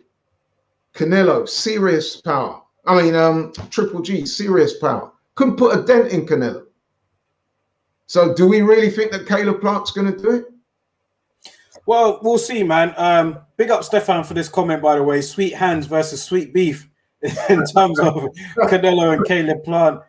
Francisco's put here, sweet clenbuterol, beef tacos. Yeah, I see all the jokes coming through, man. Listen, we're not being facetious, are we? Because he's tested positive twice. What did the WBC do? Up the levels. So there's a good chance that he will be consuming some of that beef in the lead up to this fight. Yeah. You know what I mean? If I had to bet money, I would say he'd probably go to that same beef shop and order them prime cuts. But what can, you know what I mean? So listen. Let's look. Can you give Canelo credit for look at his schedule over? I know what you're gonna say. Yeah, he's got the pulling power, he can dictate. He can organize these sort of fights. You know, it's easier for him than somebody else. But will you give him credit for fighting within the space of what, 10 months, 11 months? Calum Smith, forget Yildirim. So Calum Smith, Billy Joe Saunders, and now Caleb Plant. I'll give him credit, but it's cherry-picked fights, bro. You know what I mean? So, you know what I mean? It's cherry-picked fights. And like I said, there are issues lurking in the background that, you know what I mean, not all the fans are cognizant about and are fully willing to take that on board. They're not really that bothered about some of the politics in boxing. They just want to see the fight. I get that. But those of us who know. You know what I mean? That's what I'm going to say. Those of us who know. And all three of them opponents undefeated. All undefeated. Caleb Plant, Billy Joe Saunders, Calum Smith. It's cherry picked. All cherry picked. Cherry picked. Undisputed super middleweight champion if he wins. Still cherry picked.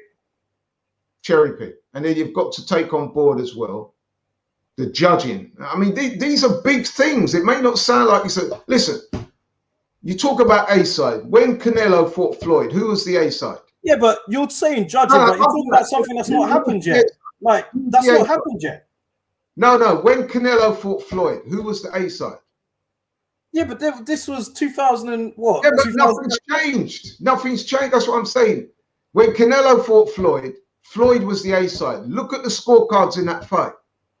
That would have been one of the most egregious robberies of all time. Floyd absolutely played with Canelo in that fight, and yet still one judge had Canelo draw in that fight. When was the last controversial? What I'm saying is, this is the type of thing that Caleb Plant is up against. Well, let's see. We'll see. Okay, we'll see. The last controversial fight for Canelo was obviously in terms of the scorecards. You're going back to Triple G now, aren't you? Did you have Triple G winning that first fight? Or Canelo? I thought he won, hands down. Second fight, Triple G won the first fight. Everyone knows that. Everyone knows that. That was not no draw, man, or you know what I mean, or whatever.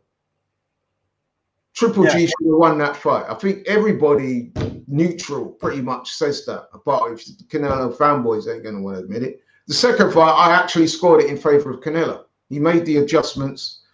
And like I said, Canelo is an excellent fighter. This is what, you know what I mean? I'll always come back to that. He's an excellent fighter. Great skills, big punch. He has it all. But like I said, there's other stuff that goes with him that I don't like. And the scoring thing is one of them. The prime cuts of Mexican beef is another big thing I've got against him. The diva thing, you know what I mean? The way that, you know what I mean, the whole industry caps for Canelo. It's very disconcerting for me as a boxing fan to see that, because straight away, whenever he's in a fight, I look at it and think the other guy's got no chance unless you knock this guy out. You've got literally no chance against him unless you knock him out. Because he's got that good a chin.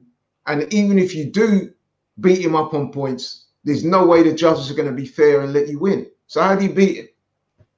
IB said here, I've joined late and I'm watching from behind, but Khabib and Beterbiev are both from Dagestan and they're friends, probably related, mountain brothers. You know, sorry to deviate a little bit, but I think they had to be related or so. I don't know. It wouldn't surprise me if they were related, man, because they remind me of each other a lot. You follow UFC more than me, are they? Are they related? They look alike. I mean, they're from the same area. They do have similar facial doing, but I wouldn't have said they were brothers. No, I mean, that's a bit like saying that Errol Spence and Crawford must be brothers because they're both black. You know what I mean? So I wouldn't go that far. But yeah, I consider it's just, yeah, so you can tell that they, when you say they're from the same country, you can see that in them, can't you? But, you know, hey. Yeah. Francisco's put here, you know, I agree with Laurie's criticism of Canelo. The only thing I won't stand for is any criticism of his tracksuits. His tracksuits, I do like his tracksuits as well, actually. What about his pajamas? That's another thing, man. That's another thing. Wearing designer pajamas as well. You even got Eddie Hearn wearing them. You know what I mean? Harvey said here, Laurie giving Canelo credit is like Plant getting the nod on the cards. It's not going to happen. Listen, man, I've said it over and over. The guy is a superbly talented fighter. He's got one of the best chins, if not the best chin in boxing. He's got superb defense. He's got the whole lot. His footwork isn't great, by the way, but you know what I mean? Most of the criteria to being a great fighter, he more than meets it. What I'm saying is there's a lot that goes with Canelo that I find disconcerting, being a fan of the sport. Now, I'm not a fan of Canelo more than I am a fan of the sport. I like him, his skills set. I like the fact that he's one of the best fighters in the world. There's no doubt about that. But he's not bigger than the sport itself. And at the moment, the way he operates, it is as if he is bigger than the sport. Yeah. So, Harvey, that's my response to you, bro. Mr. KWX Ben, what's going on, brother? He's put here 114, 114. Enough said. Lara. And like I said, when he fought Floyd, Floyd was the 8th grade, and the cards were still fucked up. So, you know what I mean? Yeah. And that's Floyd. And that's Floyd. So what do you expect Caleb Plant to do? It's also said here, what a shame we blacks didn't show the love to Floyd that Canelo gets. We never learned. We did show him a lot. We did, don't you think? Yeah, I think we did. But then Floyd went and let down the black community with some of his antics towards the tail end of his career, which I found really disconcerting. Too much to go into right now, man, but I'm sure we'll tackle that on another show. But in terms of his general point there, I mean, I've said this before on this show, the way black Americans just constantly pull each other down, in particular, is something to behold, man. Look at Hopkins with Errol Spence. Yeah, that's the latest example. Chris Colbert with Wilder. I could go on and on. Sean Porter with Devin Haney.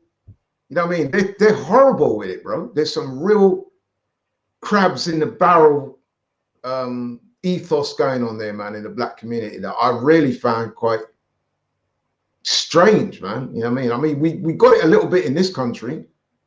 Nothing like over there. Nothing like the Americans, man. I mean, it's on another level there. They quite literally hate on each other.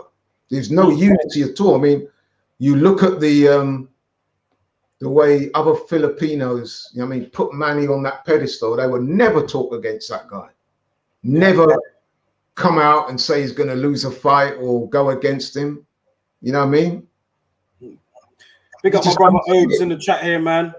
Sorry to interrupt you, man. Sorry, carry on. I mean, I know there's a little bit of tension between Casemiro and Donaire. I know that got a bit personal, but that's very few and far between. Mexican fighters treat each other with respect. The Eastern European guys treat each other. I mean, look at Beterbiev and Bivol. They do their best not to fight each other. And I'm sure it's because they're Russian. They both want to have belts so they can say we're both world champions. Two African Americans.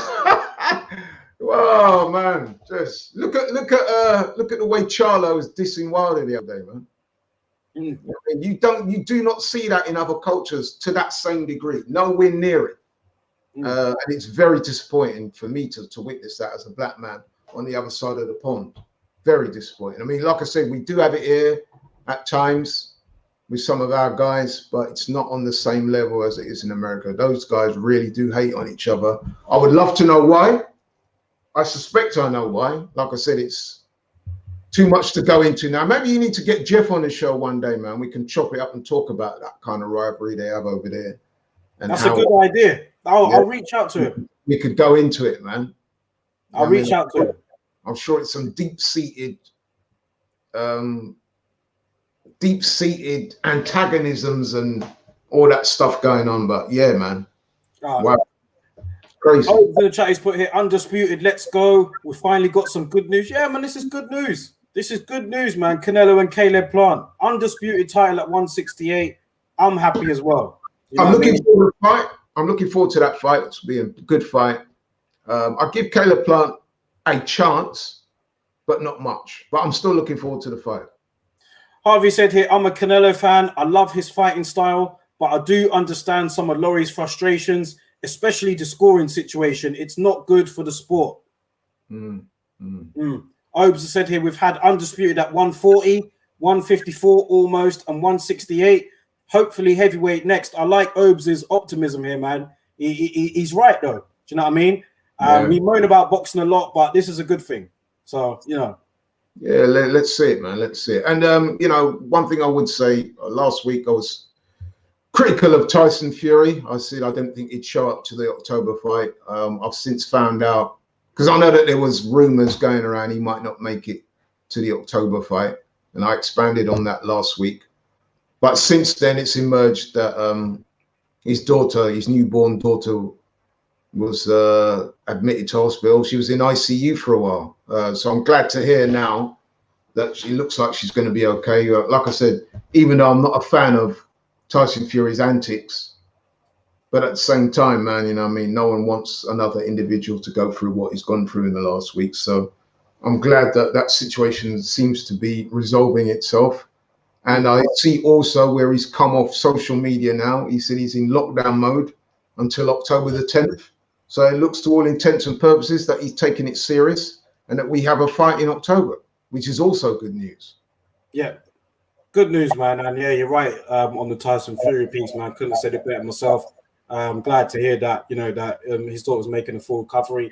And yeah, man, that's good news there. So let's end it on this note here from Obes. He's put up in moaning a lot recently, but let's celebrate the few good things in the sport we love.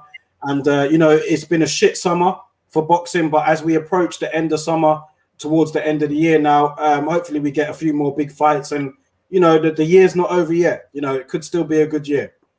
Absolutely. And like I said before on your show, is that boxing is almost like that errant girlfriend you have. You really love her. She is capable of letting you down at times, but you always seem to go back because the love is there. So I guess that's what like my relationship with boxing is like. But yeah, man, let's celebrate the good things, the plus points, and keep it moving. Keep it moving, man. And on that note, we'll wrap it up for this week. Another very entertaining show, 1 hour, 40 minutes. So listen, you know, it was a good show. And yeah, man, once again, shout out to everybody in the comments. Those of you that are here, don't forget to leave a like. It doesn't cost anything. Hit that like button, share the video, subscribe to the channel if you haven't already. We'll be back next week. And you know what as well? What I will say is that I'll be more active now on my socials. I haven't been as active as I should be recently. But as I was saying, like there was just a lot going on in terms of like I just wasn't motivated. I even aired my frustrations out on here. I've aired my frustrations out to you privately. But you know, like there's a lot of love out there, man, and I'll keep pushing it. You know what I mean? We'll get out there, and I'll do some more shows for the channel as well, not just this podcast every week. I'll start to do a bit more. So look out for some more activity on the YouTube, on the social media. I'm back. I'll be back on it again. And shout out to everybody in the chat, man. It's always here. Loyal. Everybody's loyal, man. So big up to you guys. Hit the like button, share the video, subscribe to the channel. And we're bringing more content, man. We'll be doing some more work. We'll be going into the studio as well. We'll be getting that popping. So, yeah, Laura, you want to close it out? Yeah, just to say, reiterate what you just said, man. Like, share, subscribe. Let's get Daryl over this 1,000 mark that he's getting closer to, but we need to get him over the line, man. So, like we said, like the video, share it, but above all, subscribe and get your people to subscribe because we think the content on air is worthy of that. So, bless up and look forward to seeing you guys next week. Yeah, man. Big up, guys. Have a great weekend. Enjoy the boxing. And we'll be back for next week's show, man. Peace.